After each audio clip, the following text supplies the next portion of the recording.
Andito ako ngayon sa Christian Life Assembly kasi Christmas party namin. Oh.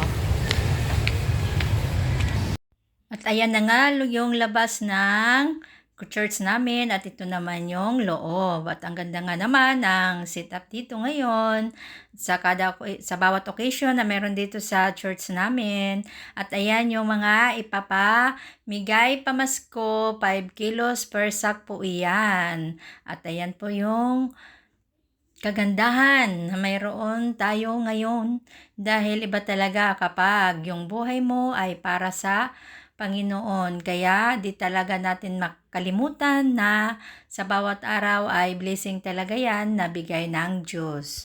We will rejoice and be glad in it. Ingat pa sa kanta, today itself is a gift. And that's why we call it the present.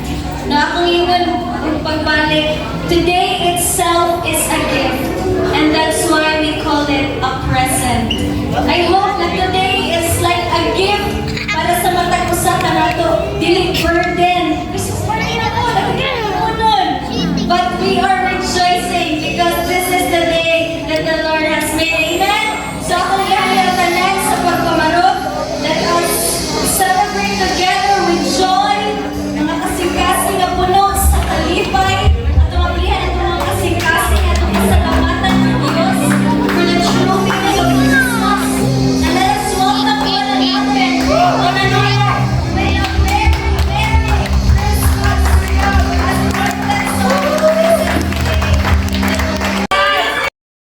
Pagkatapos nga ng message ni Pastor at kainan ay diretso na agad sa laro at talagang mag-i-enjoy po tayo habang nanonood.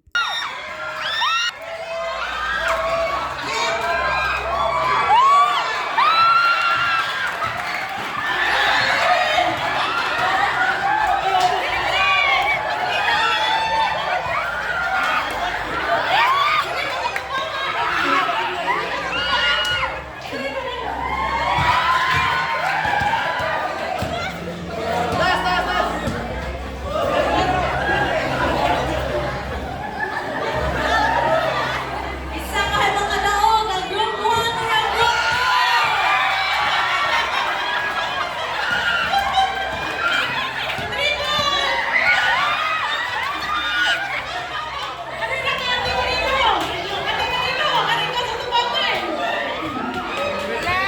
2. Maraming salamat po sa patuloy na suporta. Mag-enjoy lang kayo hanggang nanonood. Iba talaga pag nagkakaisa at nandyan yung kasiyahan. At kung sino man ang nanalo, lahat po yan ay may mga prizes.